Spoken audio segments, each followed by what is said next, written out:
Hello friends, welcome to Ithu Namba Samayalarai. நம்ம சமையலறையில இன்னைக்கு ரொம்ப ஹெல்தியான குடல் குழம்பு எப்படி செய்யறதுன்னு பார்க்க போறோம். இது செய்யறது ரொம்ப சுலபம்தான்.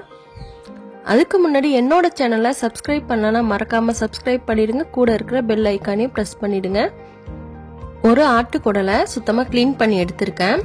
இதுக்கு 2 மீடியம் சைஸ் வெங்காயம், 2 தக்காளி, 2 பச்சை மிளகாய், ஒரு கத்திரிக்காவையும் ஒரு உருளைக்கிழங்கையும் சின்னதா கட் பண்ணி தண்ணியில போட்டு வச்சிருக்கேன். இந்த சைஸ் கத்திரிக்காய் உருளைக்கிழங்கும் எடுத்திருக்கேன். 4 டேபிள் ஸ்பூன் கடலைப்பருப்பை தண்ணியில ஊற வச்சிருக்கேன். ஒரு கொத்து மல்லிக்கீரை, 2 டேபிள் ஸ்பூன் இஞ்சி பூண்டு பேஸ்ட், 3 டேபிள் ஸ்பூன் தேங்காய் அரைச்ச பேஸ்ட், பட்டை கிராம்பு ஏலக்காய் தாளிக்கிறதுக்கு, 1/2 டேபிள் ஸ்பூன் மஞ்சள் தூள், 1 டேபிள் ஸ்பூன் மிளகாய் தூள், 1 table spoon garam masala, 1 table spoon மல்லித்தூள். இப்போ எப்படி செய்யறதுன்னு பார்க்கலாம். ஒரு குக்கரை ஹீட் பண்ணிக்கிறேன். குக்கர் ஹீட் ஆன 3 ல இருந்து 4 டேபிள் ஸ்பூன் ஆயில் சேர்த்துக்கிறேன். ஆயில் ஹீட் ஆனதுக்கு அப்புறம் பட்டை கிராம்பு ஏலக்காய் இதையும் சேர்த்துட்டு இது லைட்டா பொரிய விட்டுக்கலாம். இதோட கட் பண்ணி வச்சிருக்க வெங்காயத்தையும் சேர்த்து நல்லா ஃப்ரை பண்ணிக்கிறேன்.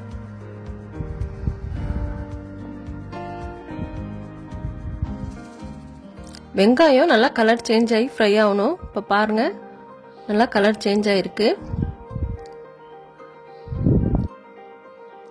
இப்போ இதுல எடுத்து வச்சிருக்க 2 டேபிள் ஸ்பூன் இஞ்சி பூண்டு பேஸ்ட்டை சேர்த்துக்கலாம்.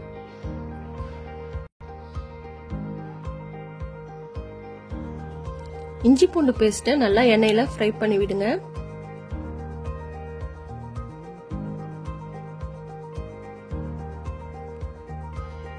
இதுல கட் பண்ணி வச்சிருக்க தக்காளியும் பச்சை மிளகாயும் சேர்த்துக்கிட்டு லைட்டா வதக்கி விட்டுக்கிறேன். இதுல 1 டேபிள் ஸ்பூன் சால்ட் சேர்த்துக்கலாம். எப்போதுமே நம்ம தக்காளி சேர்த்த உடனே சால்ட் சேர்த்துடணும். அப்பதான் தக்காளி ஃபாஸ்டா குக் ஆகும். இத நல்லா மிக்ஸ் பண்ணி விட்டுக்கிறேன்.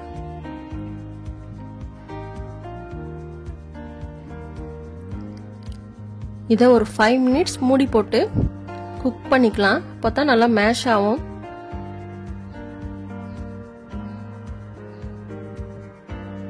இப்போ நான் குக்கர் மூடியை அப்படியே திருப்பி போட்டு க்ளோஸ் பண்ணிருக்கேன். இது ஒரு 5 மினிட்ஸ் குக் பண்ணிக்கலாம். ஓபன் பண்ணி பார்க்கலாம். இப்போ பாருங்க, தக்காளி வெங்காயம் எல்லாம் நல்லா மேஷ் ஆகிற அளவுக்கு குக் ஆயிருக்கு.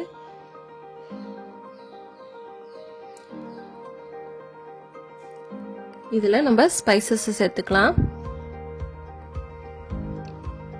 1/2 டேபிள் ஸ்பூன் மஞ்சள் தூள் சேர்த்திருக்கேன். 1 டேபிள் ஸ்பூன் மிளகாய் தூள் சேர்த்திருக்கேன்.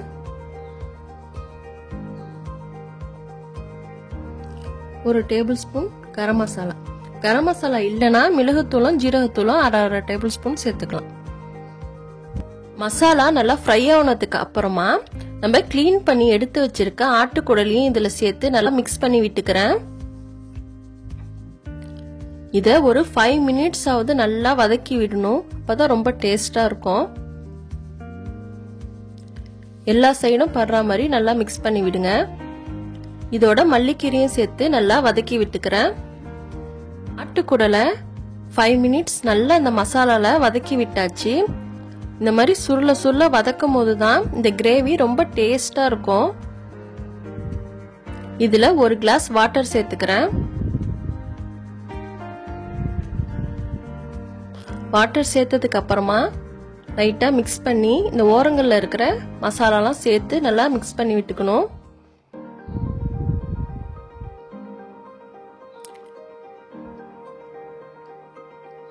இது லைட்டா கொதிக்க ஆரம்பிச்சிடுச்சு. இப்போ இதை க்ளோஸ் பண்ணி 7 ல இருந்து 8 விசில் விட்டு எடுத்துக்கலாம். குடல் வேகிறதுக்கு கொஞ்சம் டைம் எடுக்கும்.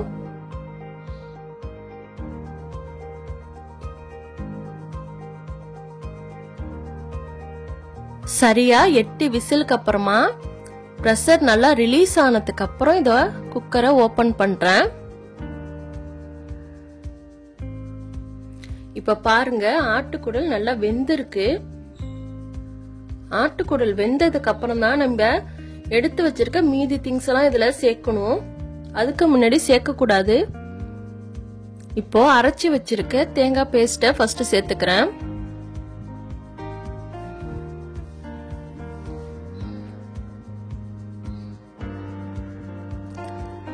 இதோட மல்லித்தூளையும் சேர்த்துக்கலாம். மல்லித்தூளை இந்த ஸ்டேஜ்ல சேர்க்கறதுனால கிரேவி நல்லா திக்கா கிடைக்கும். ஊற வச்சிருந்த கடலைப்பருப்பையும் தண்ணியை நல்லா ஃபில்டர் பண்ணிட்டு இதுல சேர்த்துக்கிறேன்.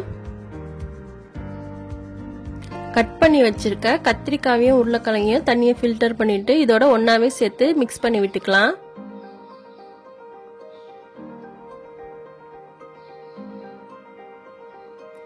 ரொம்ப திக்கா இருந்துச்சுன்னா கொஞ்சமா தண்ணி சேர்த்துக்கணும். ரொம்ப அதிகமா சேர்த்துடக்கூடாது. ஒரு 1/4 கிளாஸ் சேர்த்துக்கலாம். இப்போ நான் இதுல ஒரு 1/4 கிளாஸ் வாட்டர் சேர்த்துக்கிறேன்.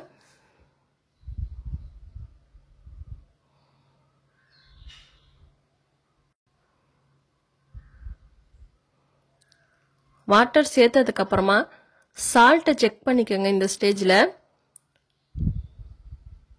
சால்ட் குறைவா இருந்தா இந்த ஸ்டேஜ்லயே சால்ட் சேர்த்துடணும்.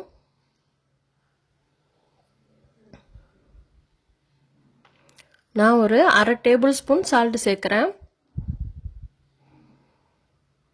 இதை இப்ப க்ளோஸ் பண்ணி 2 விசில் விட்டு எடுத்துக்கலாம். ரொம்ப அதிகமா விடக்கூடாது. காய்கறி ரொம்ப வெந்துட்டா நல்லா இருக்காது. கரெக்டா 2 விசிலுக்கு அப்புறமா ஸ்டவ்வை ஆஃப் பண்ணிடணும்.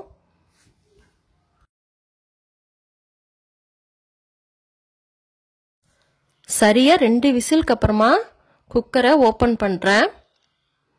ப்ரெஷர்லாம் நல்லா ரிலீஸ் ஆனதுக்கு அப்புறமா குக்கரை ஓபன் பண்ணிக்கலாம். இப்ப பாருங்க, குடல் குழம்பு நல்லா கமகமான வாசத்தோட ரெடி ஆயிடுச்சு. கண்டிப்பா நீங்களும் உங்க வீட்ல ட்ரை பண்ணி பாருங்க. இது உடம்புக்கு ரொம்ப ரொம்ப ஹெல்தி. இது செய்யறது ரொம்ப ரொம்ப சுலபம்தான். இந்த குடல் குழம்புக்கு ஏத்த ஒரு சின்ன சைட் டிஷ் ஒன்று செஞ்சு காட்டுறேன். இது ஒன்றும் இல்லைங்க, ஒரு 4-5 சின்ன வெங்காயமும் ஒரு பச்சை மிளகாவையும் சின்ன சின்னதாக கட் பண்ணி எடுத்திருக்கேன். இதில் நம்ம ரெடி பண்ணி வச்சிருக்க குடல் குழம்புலேருந்து ஒரு 2 டேபிள் ஸ்பூன் கிரேவியை மட்டும் இதில் சேர்த்துக்கலாம். இதோட லெமன் ஊறுகாவும் ஒரு பீஸ் சேர்த்துக்கலாம். இது சாதாரண லெமனை உப்பு போட்டு வெயிலில் காய வச்சிருப்போம்ல, அதுதான். இது எல்லா வீடுகள்லையும் இருக்கும். இது நல்லா கைகளாலேயே இந்த வெங்காயத்தில் பிசைஞ்சு விடுங்க. இந்த ஊறுகாவும் குடல் குழம்பையும் சேர்த்து சாப்பிடும் போது ரொம்ப டேஸ்டாக இருக்கும். நீங்கள் குடல் குழம்பு செய்யும் போது இந்த ஊறுகாவையும் செஞ்சு சாப்பிட மறந்துடாதீங்க. கண்டிப்பாக ட்ரை பண்ணி பாருங்கள்.